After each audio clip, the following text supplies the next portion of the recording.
जय हिंद, जय भारत। मैं हूं रीना सुथार और स्वागत है आप सभी का मेरे इस चैनल में। सबसे पहले हम ये देख लेते हैं कि आज के इस वीडियो में वो कौन सी टॉपिक है जिसके बारे में हम बात करने वाले हैं। Battle of Haifa day, Bhavnagar.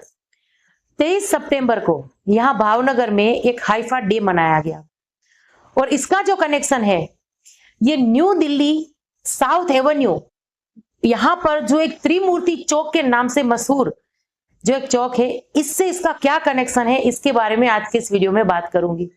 इसी के साथ साथ देखिए ओआरओपी की लड़ाई जो है इसमें कहीं ना कहीं राजनीति जो आई है इसके बारे में भी बात करना बहुत जरूरी है। एक एफआईआर की जानकारी हमारे साथ शेयर हुई है, उसके बारे में बात करूंगी। इसी के साथ साथ देखिए डीएसपी अकाउंट को लेकर एक एडवाइजरी जारी हुई है, यानी कि पेंशनर्स को अवेयर करने के लिए, उनके हित के लिए, उनके वेलफेयर के लिए डीएसपी अकाउंट को लेकर एक एडवाइजरी आई है। उनको जानकारी दी गई है कि पेंशनर्स के द्वारा कहां पर गलती की जा रही है। इसके बारे में जो एक लेटर जारी हुआ है वो उसकी जानकारी शेयर करूंगी। इसी के साथ देखिए सैनिकों ने जो मेडल वापसी का जो एक ओआरओपी की लड़ाई के लिए, ओआरओपी जब नहीं मिल रही थी तब कुछ एक सैनिकों ने जो अपने मेडल वापस दिए थे, माननीय राष्ट्रपति जी को सौंपे थे, उसको लेकर एक लेटर लिखा गया है, उसको वापस मिलने को लेकर, उसके बारे में आज के इस वीडियो में बात करूंगी। इसी के साथ साथ देखिए ईसीएचएस मेंबरशिप, इसका जो अमाउंट है वो कुछ लोगों को रिफंड मिल रहा है, इसके बारे में जानकारी शेयर करूंगी। एक लेटर जारी हुआ है, इसमें ये कहा गया है कि अगर आप इस दायरे में आते हैं तो अपने जो पैसे हैं वो ईसीएचएस से वापस लीजिए, इसके बारे में बात करूंगी। इसी के साथ साथ देखिए एक बहुत ही महत्वपूर्ण जानकारी जो जुड़ी है पेंशन से। अक्टूबर की पेंशन प्रभावित ना हो इसके लिए पेंशनर्स को एक ताकीद रखनी, एक अपनी तरफ से एक काम जरूर से करना है, उसके लिए आज के इस वीडियो में बात करूंगी। तो चलिए यही कुछ महत्वपूर्ण जानकारियां हैं जिसको आज के इस वीडियो में शेयर करूंगी। तो ज्यादा देर ना करते हुए आज के इस वीडियो को शुरू करती हूँ। तो चलिए वीडियो को शुरू करते हुए मैं यहाँ पर सबसे पहले बात करती हूँ battle of Haifa day Bhavnagar और इसका कनेक्शन त्रिमूर्ति चौक साउथ एवेन्यू से क्या है, इसके बारे में भी बात करूंगी। पहले थोड़ी हिस्ट्री जान लेते हैं। देखिए इसमें कोई शक नहीं है कि हमारा देश जो है या हमारे देश का जो इतिहास है वो योद्धाओं के नाम से, उनकी महानता से भरा हुआ है। इनमें कुछ वीर नारियां भी शामिल है, जैसे कि झांसी की रानी लक्ष्मीबाई, इनका भी नाम बड़े आदर से लिया जाता है। लेकिन हमारे देश के योद्धा भी जो हैं वो इतिहास के पन्नों में उनका नाम जो है सुनहरे अक्षरों से दर्ज है। तो आज इतिहास के पन्नों से ही दो बातें चुराकर आपके सामने आज रखूंगी, जिसमें हमारे यहाँ भावनगर के कुछ सैनिकों का नाम है। देखिए क्या थी ये पूरी बात, इसके बारे में मैं यहाँ पर बात कर रही हूँ। 1918 में द बैटल ऑफ हाइफा में भावनगर, जोधपुर और मैसूर के राज्यों ने अपने अपने सैनिकों को ब्रिटिश सेना की मदद के लिए भेजा था। यानी ये प्रथम विश्व युद्ध की यहाँ पर बात हो रही है। तो ब्रिटिशरों ने ये लड़ाई जीती, यानी कि बैटल ऑफ हाइफा जो था वो हमने जीता। हमारे जो देश के सैनिक जो वहां पर गए थे उन्होंने ये लड़ाई जीती और इसी की बदौलत इजराइल जैसा जो देश है वो अस्तित्व में आया। इसके बारे में देखिए यहाँ पर बात की गई है और इसको लेकर ब्रिटिशरों ने क्या किया, देखिए भावनगर, जोधपुर और मैसूर के सैनिकों ने जो अपना सर्वोच्च बलिदान देकर ये बैटल ऑफ हाइफा जीता, उसके सम्मान में जो इजराइल देश जो जैसे कि मैंने कहा कि अस्तित्व में आया। तो देखिए इजराइल भी जो है वो हर साल 23 सितंबर को इन सैनिकों के सम्मान में, उनके बलिदान के सम्मान में हाइफा डे वहां इजराइल पेर भी मनाता है और हमारे यहाँ भावनगर में भी इस दिन को बड़े धामधूम से मनाया जाता है। इसके बारे में देखिए ब्रिटिशरों ने फिर इसके बाद क्या किया कि ये जो सैनिक जो इस लड़ाई में लड़े थे, जो शहीद हुए थे, इनके सम्मान में तो नई दिल्ली साउथ एवेन्यू, त्रिमूर्ति हाइफा चौक, यहाँ पर देखिए उन तीनों राज्यों के जो सैनिक थे जिन्होंने अपना सर्वोच्च बलिदान देकर ये लड़ाई जीती थी, इनके सम्मान में एक विशाल कद की 3 प्रतिमाएं जो हैं वो वहां पर स्थापित की गई है।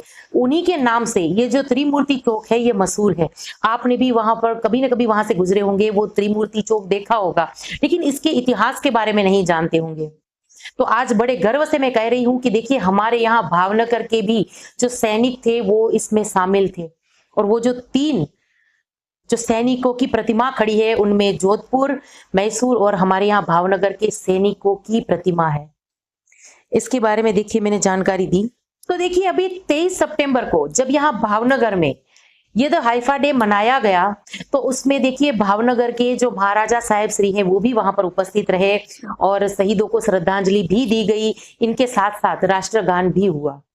इसी के साथ देखिए आने वाले यानी कि 2024 में फिर से जब ये द हाइफा डे मनाया जाएगा, उसमें उनको लेकर आयोजन किया जा रहा है। कोशिशें की जा रही हैं कि इजराइल का जो प्रतिनिधित्व मंडल है वो भी वहां पर उपस्थित रहे, यानी कि एक भव्य प्रोग्राम जो है उसका आयोजन हो। और हम पूरी उम्मीद करते हैं कि जो मैंने आज आपसे ये बात शेयर की उसको सुनकर आप सभी भी अपने आप को गौरवान्वित महसूस कर रहे होंगे। तो चलिए इसी के साथ अगली खबर की तरफ आगे बढ़ते हैं। और यहाँ पर देखिए मैं बात करती हूँ कि ओआरओपी में देखिए राजनीति तो आई गई है, बहुत सारी हम बातें भी सुनते हैं, लेकिन अभी एक एफआईआर की जो बात चल रही है, आप में से कुछ एक लोगों को सोशल मीडिया के माध्यम से इसके बारे में जानकारी होगी, लेकिन जिनको अभी तक इसके बारे में नहीं पता है, देखिए ये खबर मैं उनके लिए शेयर कर रही हूँ।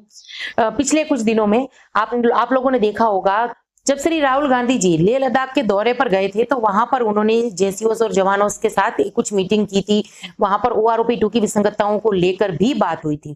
तो तब उन्होंने कहा था कि ओआरओपी में विसंगतता है और जो ओआरस और जेसीओस है इनके साथ अन्याय हुआ है, अधिकारी वर्ग को ज्यादा पैसा मिल गया है, ऐसी कुछ उन्होंने बातें कही थी और ये वीडियो बहुत ज्यादा वायरल हुआ था। अब इसको लेकर देखिए एक अधिकारी ने आपत्ति जताई है और श्री राहुल गांधी जी पर एफआईआर करने की मांग करते हुए एक लेटर लिखा है, उसकी जानकारी जो है मैं शेयर कर रही हूं। देखिए ये लेटर जो है ये एसएसपी मोहाली को लिखा गया है और इसमें देखिए मांग की गई है अंडर सेक्शन आईपीसी 505 ये धारा लगाने की यहाँ पर बात की गई है। और श्री राहुल गांधी जी एंड अदर यानी कि बाकियों के खिलाफ जिन्होंने ये वीडियो बनाए और वायरल हुआ ये वीडियो, इसके लिए जो जिम्मेदार है इसके खिलाफ ये बात कही गई है। और ये जो एफआईआर करने की जिन्होंने मांग की है वो है लेफ्टिनेंट कर्नल गुरु प्रकाश सिंह जी रिटायर। इन्होंने ये मांग की है कि देखिए इस वीडियो में, इस वायरल वीडियो में श्री राहुल गांधी जी ने जो बातें कही है वो कहीं ना कहीं सेना में फूट डलवाने को जिम्मेदार हैं और इसका जो प्रभाव है वो सही नहीं होगा और इस तरीके की बातें हमारे अखंड भारत के लिए सही नहीं है। इस तरीके की कुछ बातें कही गई है और एफआईआर करने की मांग की गई है। तो चलिए इसी के साथ अगली खबर की तरफ बढ़ते हैं। डीएसपी अकाउंट पर जो एक एडवाइजरी जारी हुई है उसके बारे में बात कर रही हूँ। देखिए एक एडवाइजरी जारी हुई है वेटरन सेल की तरफ से और इसमें है सब्जेक्ट इसका अगर हम देखें awareness on DSP account benefits, यानी कि अभी भी काफी ऐसे पेंशनर्स हैं जो डीएसपी अकाउंट को लेकर अवेयर नहीं है। इन्हीं के साथ साथ मैं यहाँ पर एक बात अपनी तरफ से भी कहना चाहूंगी कि जो फैमिली पेंशनर्स हैं इनको भी डीएसपी अकाउंट के फायदे मिलते हैं। इंश्योरेंस नहीं मिलता है लेकिन इसके बाद जो दूसरे बेनिफिट्स हैं वो जरूर से मिलते हैं। तो फैमिली पेंशनर्स का जो अकाउंट है वो भी डीएसपी अकाउंट में कन्वर्ट होता है, तो इसको लेकर ध्यान रखना है और अपना अकाउंट जो है उसको डीएसपी अकाउंट में कन्वर्ट कराना जरूरी है। फैमिली पेंशनर्स के लिए भी लोकर वगैरह में कुछ बेनिफिट्स हैं और भी बहुत बेनिफिट्स हैं, उसके बारे में विस्तार से मैंने वीडियो बनाए हैं, इसलिए मैं ज्यादा बात नहीं करूंगी। अभी देखिए यहाँ पर जो ये एडवाइजरी जारी हुई है मिनिस्ट्री ऑफ डिफेंस की तरफ से, यहाँ पर ये कहा गया है कि देखिए अभी भी जो वेटरन्स में अवेयरनेस नहीं दिख रही है डीएसपी अकाउंट को लेकर, तो आपका जो अकाउंट है उसको डीएसपी अकाउंट में कन्वर्ट करवाना बहुत जरूरी है। तो अपने बैंक को विजिट करिए और अपना अकाउंट डीएसपी अकाउंट में कन्वर्ट करिए, तभी ही आप इसके बेनिफिट्स जो है ये ले पाएंगे। और ऐसे ये अभी बहुत जरूरी है क्योंकि 1-2 दिन पहले ही एक मामला ऐसा मेरे सामने आया है। राजस्थान से एक वेटरन्स भाई का फोन था, उन्होंने अपने दूसरे किसी भाई के बारे में बात करते हुए कहा कि उनकी एक्सीडेंट में डेथ हो गई है, तो क्या उनको ये इंश्योरेंस कवर मिलेगा। तो सारा जब देखा गया तो उन्होंने ये अपना अकाउंट जो है उसको डीएसपी अकाउंट में कन्वर्ट नहीं करवाया था। ऐसे में क्योंकि उनका एसबीआई में अकाउंट था तो 30 लाख आप समझ सकते हैं, 30 लाख का उसके परिवार को भी नुकसान हुआ है। तो ये काफी जरूरी है कि आप समय रहते अपना जो अकाउंट है उसको डीएसपी अकाउंट में कन्वर्ट करवाएं।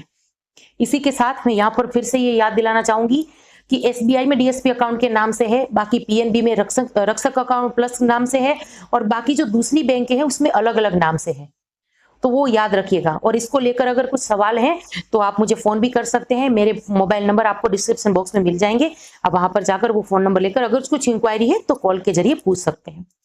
चलिए इसी के साथ वीडियो में आगे बढ़ते हुए दूसरी खबर की बात करती हूँ, जो है सैनिकों की मेडल वापसी को लेकर माननीय रक्षा मंत्री जी को एक लेटर लिखा गया है, उसके बारे में बात करती हूँ। तो देखिए ये लेटर शेयर करूं इससे पहले इसके बारे में बात करना चाहूंगी ओआरओपी की लड़ाई, जिसके बारे में आप सभी को पता है कि पुराने जो पेंशनर्स थे उनको कम पेंशन मिल रही थी, उनको साथ में लेके चलने के लिए ओआरओपी की मांग 40 सालों से भी ज्यादा वक्त हो गया था जब चल रही थी।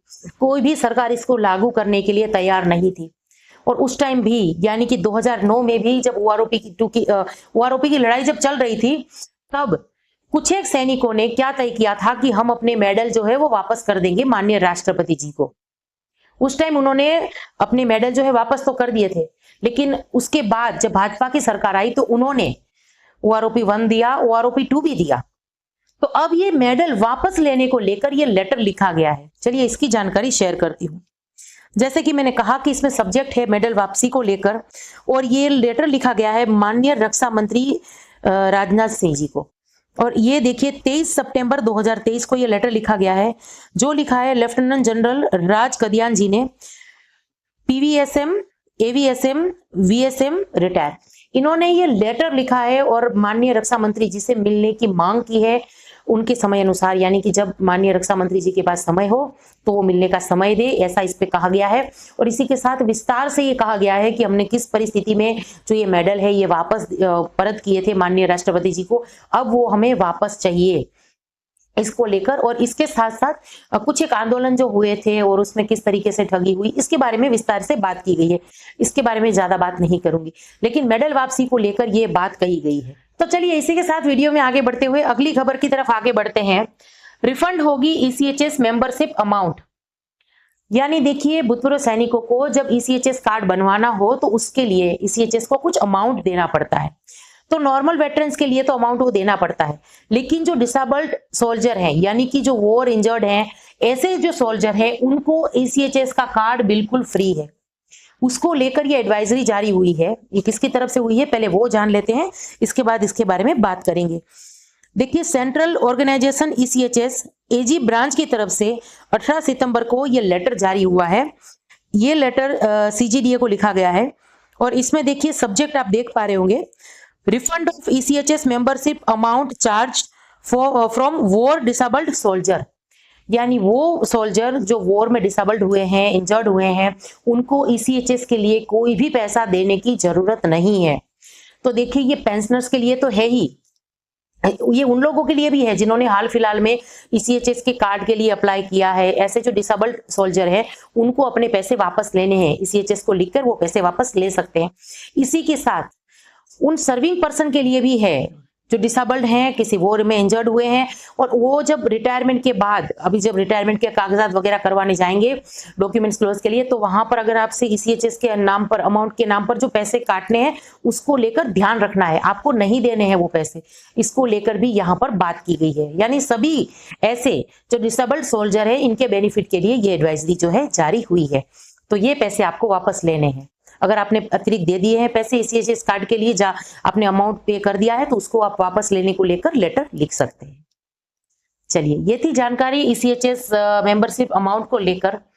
अब इस वीडियो को अंत करते करते सबसे लास्ट में देखिए मैं बात करती हूँ अक्टूबर की पेंशन ऐसे प्रभावित ना हो, इसके लिए ऐसे पेंशनर्स जिनका माइग्रेशन स्पर्श में हो गया है उनके लिए देखिए ये जानकारी है। जब आप स्पर्श ओपन करेंगे तो इस तरह का कुछ पॉपअप आपके सामने आएगा।